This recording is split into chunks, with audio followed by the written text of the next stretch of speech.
नमस्कार, दिल्ली न्यूज में आपका बहुत बहुत स्वागत है। चलिए देखते हैं आज की 25 फटाफट काम की और महत्वपूर्ण बड़ी खबरों को। पर इससे पहले वीडियो को लाइक करना बिल्कुल ना भूलें।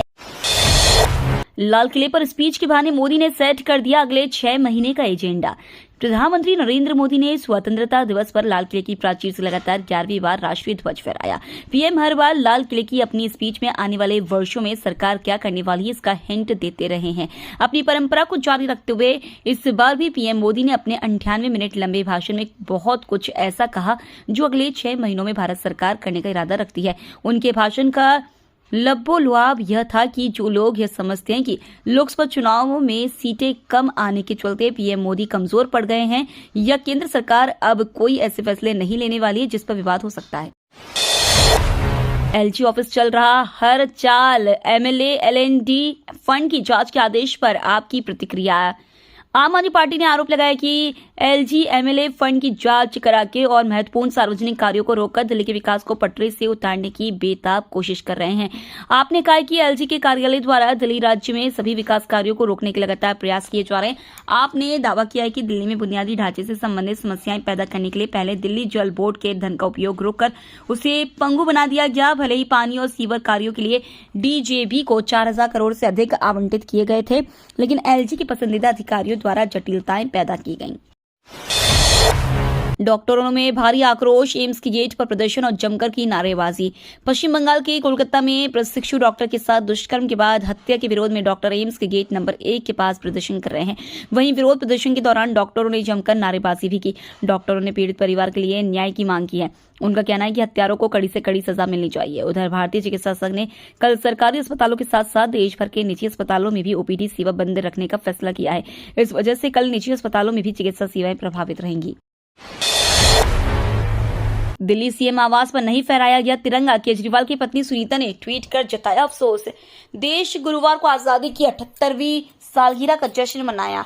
देश भर में घरों, संस्थानों व प्रतिष्ठानों में तिरंगा फहराया गया, मगर दिल्ली मुख्यमंत्री आवास पर राष्ट्रीय ध्वज तिरंगा नहीं फहराया गया। इसकी जानकारी दिल्ली सीएम अरविंद केजरीवाल की पत्नी सुनीता केजरीवाल ने ट्वीट करके दी है। दिल्ली के सीएम अरविंद केजरीवाल की पत्नी सुनीता केजरीवाल ने ट्वीट किया, आज सीएम आवास पर राष्ट्रीय ध्वज नहीं फहराया गया। ये बहुत दुखद है। यह तानाशाही एक चुने हुए मुख्यमंत्री को जेल में रख सकती है, लेकिन दिल की देशभक्ति को कैसे रोक सकती है। दिल्ली के 1160 कैदियों के लिए खुशखबरी लेकर आया स्वतंत्रता दिवस। जानिए क्या सौगात। देश में गुरुवार को 78वां स्वतंत्रता दिवस मनाया गया। इस मौके पर दिल्ली जेलों के महानिदेशक सतीश गोलचा ने 1160 से अधिक कैदियों को सजा में छूट देने की घोषणा की। उन्होंने बताया कि जेलों की सुरक्षा बढ़ाने के लिए 1248 अतिरिक्त फेस रिकॉग्निशन सिस्टम लगे सीसीटीवी कैमरे लगाए गए हैं। साथ ही साथ दिल्ली की जेलों में 3200 नए पदों के सृजन का प्रस्ताव विचाराधीन है। दिल्ली जेल और तिहाड़ की ओर से जारी बयान के अनुसार गोलचा ने गुरुवार को परिसर में तिरंगा फहराने के बाद दोषियों के लिए विशेष छूट की घोषणा की। इसमें कहा गया है कि कुल 1160 पात्र दोषियों को जेल में उनके आचरण के आधार पर 15 से 25 दिनों की छूट दी गई है। राजधानी दिल्ली में कुपोषण एक धब्बे की तरह, इसे मिटाने के लिए आरंभ हुआ अभियान। कुपोषण दूर करने को बड़ी बड़ी बातें तो खूब होती हैं, लेकिन यह कड़वी सच्चाई है कि तमाम बातों के बीच भी हमारे देश में बल्कि देश की राजधानी में कुपोषण एक धब्बे की तरह है। यह धब्बा कैसे दूर हो? दिल्ली के पश्चिम जिला प्रशासन ने जिले से कुपोषण को जड़ से मिटाने की दिशा में अनोखा प्रयास शुरू कर दिया है। जिले के डीएम डॉक्टर किन्नी सिंह के नेतृत्व में करीब 1.25 महीने पहले इस प्रयास की शुरुआत हुई और अब इसके धीरे धीरे परिणाम भी दिखने लगे। कुपोषण के 2 ही मूल कारण निकल कर आते हैं। पहला आर्थिकी का अभाव और दूसरा जागरूकता की कमी। अरविंद केजरीवाल आधुनिक स्वतंत्रता सेनानी ध्वजारोहण के बाद बोले कैलाश गहलोत। 78वें स्वतंत्रता दिवस के मौके पर दिल्ली के परिवहन मंत्री कैलाश गहलोत ने छत्रसाल स्टेडियम में झंडा फहराया, जिसके बाद उन्होंने स्वतंत्रता दिवस समारोह में दिल्ली वालों को संबोधित करते हुए कहा कि व्यतीत हुआ आजादी के 78 वर्षों बाद भी आज चुने हुए मुख्यमंत्री अरविंद केजरीवाल जेल में है। उन्होंने केजरीवाल को आधुनिक स्वतंत्रता सेनानी बताया। कैलाश गहलोत ने आगे कहा कि अरविंद केजरीवाल ने बीमारी, बेरोजगारी, गरीबी, अशिक्षा दूर करने के लिए काम किया, इसलिए लोकतांत्रिक विरोधी ताकतों ने मुख्यमंत्री को रोकने की साजिश की। अब मरीजों की बढ़ जाएंगी मुश्किलें। डीएमए ने आईएमए को लिखा पत्र। कोलकाता के आरजी कर मेडिकल कॉलेज में जूनियर महिला रेजिडेंट डॉक्टर की बर्बर हत्या की घटना से रेजिडेंट डॉक्टर पिछले 4 दिनों से हड़ताल पर है। बीती रात आरजी कर मेडिकल कॉलेज में तोड़फोड़ की घटना से डॉक्टरों में आक्रोश ज्यादा बढ़ गया है। वहीं यही वजह है कि अब दिल्ली मेडिकल एसोसिएशन ने इंडियन मेडिकल एसोसिएशन को पत्र लिखकर सरकारी अस्पतालों के साथ साथ देश भर के निजी अस्पतालों में भी हड़ताल घोषित करने की सिफारिश की है। दशहरा, दिवाली और छठ पूजा पर रेलवे ने दी राहत। दिल्ली से यूपी बिहार के लिए चलेंगी विशेष ट्रेनें। स्वतंत्रता दिवस और रक्षाबंधन के कारण ट्रेनों में भीड़ बढ़ गई है। पूर्व दिशा की ट्रेनों में अधिक भीड़ है। यात्रियों को कंफर्म टिकट नहीं मिल रहा है। यात्रियों की परेशानी को दूर करने के लिए रेलवे ने उत्तर प्रदेश और बिहार के कई शहरों के लिए विशेष ट्रेन चलाने की घोषणा की है। प्रयागराज से यह विशेष ट्रेन 15, 17 व 19 अगस्त को रात्रि 9:30 बजे और पुरानी दिल्ली से 16, 18 व 20 अगस्त को रात्रि 9:30 बजे चलेगी। रास्ते में इसका ठहराव फतेहपुर, कानपुर, सेंट्रल, जावा, टुंडला और अलीगढ़ रेलवे स्टेशन पर होगा। मिडिल ईस्ट में उलझी रही दुनिया, भारत ने रूस से फिर मंगवा लिया कच्चा तेल। दुनिया के तीसरे सबसे बड़े तेल उपभोक्ता और आयातक भारत ने जुलाई में रूस से 2.8 अरब डॉलर का कच्चा तेल खरीदा है। इस लिहाज से भारत चीन के बाद दूसरे स्थान पर है, जो रूसी तेल का सबसे बड़ा आयातक बना हुआ है। एक रिपोर्ट के अनुसार रूस भारत के लिए कच्चे तेल का सबसे बड़ा आपूर्तिकर्ता बनकर उभरा है। इस तेल को रिफाइनरों में पेट्रोल और डीजल जैसे ईंधन में परिवर्तित किया जाता है। फरवरी 2022 में यूक्रेन पर आक्रमण के बाद कुछ यूरोपीय देशों द्वारा रूस से खरीदी से परहेज करने के बाद रूसी तेल छूट पर उपलब्ध था। विनेश फोगाट को नहीं मिलेगा सिल्वर मेडल, कोर्ट में अपील खारिज। विनेश फोगाट की सिल्वर मेडल के लिए की गई अपील को खारिज कर दिया गया है। पेरिस ओलंपिक में फाइनल से पहले विनेश फोगाट ओवरवेट पाई गई थी। उनका वजन 100 ग्राम से ज्यादा था। ऐसे में वह 50 किलोग्राम भार वर्ग में डिस्क्वालीफाई कर दी गई थी। इसके बाद उन्होंने court of arbitration for sports में अपील की थी, जिस पर अब फैसला आया है। पीटीआई की रिपोर्ट के मुताबिक उनकी अपील खारिज कर दी गई है। ऐसे में उनका सिल्वर मेडल जीतने का सपना टूट गया है। सीजीआई बोले, स्वतंत्रता कितनी कीमती है, बांग्लादेश को देख लें, आजादी को हल्के में नहीं लिया जा सकता। दिल्ली में स्वतंत्रता दिवस के एक कार्यक्रम में चीफ जस्टिस डीवाई चंद्रचूड़ ने कहा कि बांग्लादेश में जो हो रहा है वह इस बात की याद दिलाता है कि स्वतंत्रता हमारे लिए कितनी कीमती है। सीजीआई ने कहा, हमने 1950 में संविधान अपनाया और इसका अनुसरण किया। यही वजह है कि स्वतंत्रता में किसी प्रकार का दखल नहीं है। स्वतंत्रता या आजादी को हल्के में नहीं लिया जा सकता। ये कितनी महत्वपूर्ण है, अतीत की कहानियों से समझा जा सकता है। घर खरीदने पर 19 लाख की छूट, टाटा की कंपनी लाई है ऑफर। आप भी सपनों का घर खरीदने का सपना देख रहे हैं तो हम ऐसे ऑफर की जानकारी लेकर आए जो इसे हकीकत बना सकती है। Real estate company Tata housing development company ने भारी मांग के बीच बिक्री बढ़ाने के मकसद से स्वतंत्रता दिवस के उपलक्ष्य में देश भर में अपनी कुछ परियोजनाओं में कम स्टाम्प शुल्क और मुफ्त उपहार सहित कई अन्य पेशकश की घोषणा की है। कंपनी ने कहा है कि वह भारत के दक्षिण और पश्चिम क्षेत्रों में अपनी प्रतिष्ठित लग्जरी परियोजनाओं के लिए विशेष स्वतंत्रता दिवस पेशकश कर रही है। टाटा हाउसिंग इस उच्च मांग की अवधि का लाभ उठाते हुए स्टाम्प शुल्क में कमी जैसे पर्याप्त वित्तीय लाभ प्रदान कर रही है। बांग्लादेश में अब नई मांगों को लेकर छात्रों का प्रोटेस्ट। बांग्लादेश में शेख हसीना सरकार के तख्तापलट और अंतरिम सरकार बनने के बाद अब नई मांग को लेकर प्रदर्शन और हिंसा शुरू हो गई है। गुरुवार को बांग्लादेश में शोक दिवस पर हजारों की संख्या में छात्र सड़कों पर उतर आए। इस दौरान उनकी मांग थी कि पूर्व पीएम शेख हसीना को वापस देश लाया जाए और उन पर मुकदमा चलाया जाए। तो दूसरी ओर शोक दिवस का बहिष्कार करते हुए प्रदर्शनकारियों ने कहा कि अब बांग्लादेश का नया इतिहास लिखा जाएगा, जिसमें उसकी पहचान बंगबंधु से नहीं बल्कि इस्लामी आधार पर होगी। बीसीसीआई ने बांग्लादेश क्रिकेट बोर्ड का प्रपोजल ठुकराया। आईसीसी महिला टी20 वर्ल्ड कप 2024 बांग्लादेश में होना है। वहीं स्थिति खराब होने के चलते बांग्लादेश क्रिकेट बोर्ड इसे अपने देश में नहीं कराना चाहता है। इसके लिए बीसीसीआई को ऑफर मिला था, लेकिन बोर्ड ने इसे ठुकरा दिया। सूत्रों के अनुसार बीसीसीआई ने साफ कर दिया कि अगले वनडे विश्व कप का आयोजन भारत को ही करना है। ऐसे में हम इस तरह का छवि नहीं बनाना चाहते हैं कि लगातार वर्ल्ड कप का आयोजन करवाना चाहते हैं। राजनाथ जी, आपसे ये उम्मीद नहीं थी, राहुल गांधी को पीछे बिठाने पर बोली कांग्रेस। प्रधानमंत्री नरेंद्र मोदी ने गुरुवार को स्वतंत्रता दिवस के मौके पर लाल किले की प्राचीर से लगातार 11वीं बार देश को संबोधित किया। इस कार्यक्रम में लोकसभा में नेता प्रतिपक्ष और कांग्रेस सांसद राहुल गांधी ने भी हिस्सा लिया। स्वतंत्रता दिवस समारोह के दौरान राहुल गांधी को ओलंपिक पदक विजेताओं के साथ सबसे आखिरी पंक्ति या कहे लाइन में बैठे हुए देखा गया। सोशल मीडिया पर भी इसकी खूब चर्चा हो रही है। कांग्रेस ने राहुल की सिटिंग को लेकर सवाल भी पूछा है।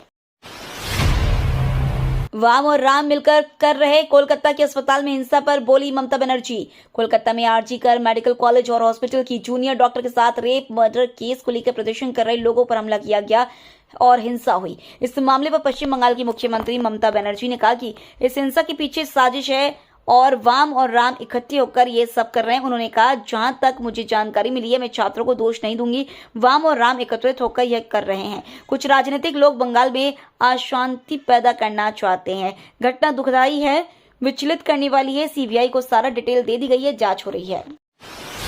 ममता को मालीवाल का पत्र, 7 पॉइंट में उठाए रेप केस की गड़बड़ियों पर सवाल। कोलकाता के आरजीकर अस्पताल में महिला डॉक्टर के साथ हुई दरिंदगी ने सबको झंझोर कर रख दिया है और इस घटना के खिलाफ देश भर में भारी गुस्सा देखा जा रहा है। सभी लोग अपनी अपनी तरह से इस गुस्से को जाहिर भी कर रहे हैं। इसी कड़ी में आम आदमी पार्टी की राज्यसभा सांसद स्वाति मालीवाल ने पश्चिम बंगाल में हुई इस वारदात को लेकर राज्य की मुख्यमंत्री ममता बनर्जी को एक पत्र लिखा है, जिसमें उन्होंने इस घटना के बाद बिंदुवार 7 सवाल खड़े करते हुए प्रशासन के रवैये पर गंभीर प्रश्न उठाए और पीड़िता को न्याय दिलाने और तंत्र की जवाबदेही तय करने की मांग की है। पंजाबी बाग में चाइनीज मांझे से कटी एएसआई की गर्दन। देश भर में गुरुवार को आजादी का जश्न मनाया गया। दिल्ली में अलग अलग जगहों पर कार्यक्रम का आयोजन किया गया। इसी के साथ ही लोगों ने पतंग उड़ाकर इस पर्व को मनाया। पतंग उड़ाने वाले मांझे से होने वाले हादसे के कई मामले सामने आए हैं। ताजा मामला पश्चिमी जिला के पंजाबी बाग और न्यू उस्मानपुर के पास सिग्नेचर ब्रिज से सामने आया है। चाइनीज मांझे से गर्दन कटने के दिल्ली में पहले भी कई मामले हो चुके हैं। उसके बावजूद भी चाइनीज मांझे पर कोई बैन नहीं लग पाया। दरअसल चाइनीज मांझे की चपेट में आने से पंजाबी बाग सर्कल में तैनात एएसआई सुरेंद्र की गर्दन कट गई। इसके बाद उसे पास के अस्पताल में ले जाया गया, जहां इलाज के बाद उन्हें छुट्टी दे दी गई। एनजीटी ने एमसीडी पर लगाया जुर्माना, नोटिस भी जारी। एनजीटी ने एक निवासी द्वारा दायर की गई शिकायत पर कार्रवाई करते हुए एमसीडी पर जुर्माना ठोका है। साथ ही नोटिस जारी कर जवाब भी मांगा है। मामला जंगपुरा और निजामुद्दीन में पेड़ों को भारी मात्रा में कंक्रीट करने से जुड़ा है। वन विभाग की रिपोर्ट मिलने के बाद नेशनल ग्रीन ट्रिब्यूनल ने दिल्ली नगर निगम पर 80,000 रुपए का जुर्माना लगाया। साथ ही दक्षिण पूर्व दिल्ली में कंक्रीट और गायब पेड़ों पर कारण बताओ नोटिस जारी किया है। यह कार्रवाई इस साल अप्रैल में ट्रिब्यूनल में एक निवासी द्वारा दायर की गई शिकायत के बाद हुई है। इसके अनुसार जंगपुरा और निजामुद्दीन में 9 पेड़ों को भारी मात्रा में कंक्रीट किया गया था, लेकिन जिम्मेदार एजेंसियां इस पर कार्रवाई करने में विफल रही थी। दिल्ली मेट्रो ने रचा नया इतिहास। मेट्रो में सर्वाधिक यात्रा का टूटा पुराना रिकॉर्ड। दिल्ली मेट्रो में एक दिन में सबसे अधिक यात्रियों के सफर करने का रिकॉर्ड एक बार फिर टूट गया। 13 फरवरी को सर्वाधिक 71,09,000 यात्रा हुई थी। 13 अगस्त को यह संख्या 72,38,000 से अधिक पहुंच गई। यदि कोई यात्री मेट्रो बदलकर दूसरे कॉरिडोर में यात्रा करता है तो उसकी गिनती 2 बार और 3 कॉरिडोर में यात्रा करने पर 3 बार गिनती की जाती है। इसके आधार पर पैसेंजर जर्नी की गणना होती है। दिल्ली मेट्रो रेल निगम ने इंटरनेट मीडिया पर मेट्रो में यात्रियों के सफर का रिकॉर्ड टूटने की जानकारी दी है। उसका कहना है यात्रियों को सुविधाजनक यात्रा कराने की मिशन के कारण यह उपलब्धि मिली है। लाल किले से पीएम मोदी के 98 मिनट के भाषण में छिपे हैं ये 5 संदेश। प्रधानमंत्री नरेंद्र मोदी ने तीसरी बार सत्ता में आने के बाद गुरुवार को स्वतंत्रता दिवस के मौके पर 11वीं बार ऐतिहासिक लाल किले पर तिरंगा फहराया। लाल किले की प्राचीर से उन्होंने देशवासियों को संबोधित करते हुए देश को आजादी दिलाने वाले स्वतंत्रता सेनानियों को नमन किया।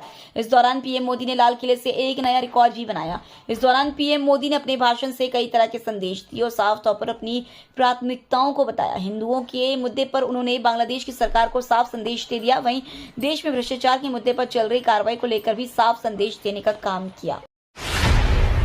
कोची में बिक रहे आई लव पाकिस्तान वाले गुब्बारे, जांच में जुटी पुलिस। केरल के कोची में हैरान कर देने वाला मामला सामने आया। यहाँ पाकिस्तान के झंडे की तस्वीर और पाकिस्तान के समर्थन में संदेश वाले गुब्बारे विवाद का मुद्दा बन गए हैं। यह घटना तब सामने आई जब एक स्थानीय युवक ने कोची के त्रिपुनिथुरा की एक दुकान से अपने बच्चे के जन्मदिन के लिए गुब्बारे खरीदे। घर लौटने पर वह शख्स यह देखकर चौंक गया कि एक गुब्बारे पर आई लव पाकिस्तान लिखा हुआ था, साथ ही पाकिस्तानी झंडे की तस्वीर भी थी। दिल्ली में स्वतंत्रता दिवस समारोह में शामिल हुई युवा सरपंच अतिथि के तौर पर की गई थी आमंत्रित।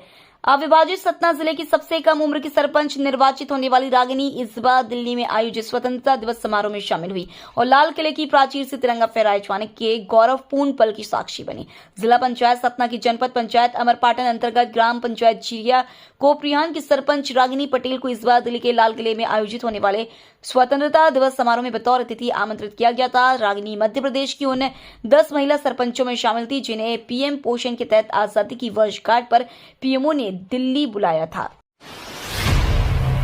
अगले 5 वर्षों में देश में मेडिकल की 75,000 नई सीटों का होगा सृजन। मेडिकल सहित उच्च शिक्षा की पढ़ाई के लिए देश के नौजवानों के विदेश में होने वाले पलायन पर प्रधानमंत्री नरेंद्र मोदी ने गुरुवार को चिंता जताई और इसे रोकने की जरूरत भी बताई। उन्होंने अगले 5 वर्षों में देश में मेडिकल की 75,000 नई सीटें सृजित करने का भी ऐलान किया। ये तो थी आज की बड़ी खबरें। रोजाना ऐसी ही सबसे पहले अपडेट पाने के लिए चैनल को सब्सक्राइब करना बिल्कुल ना भूलें। धन्यवाद।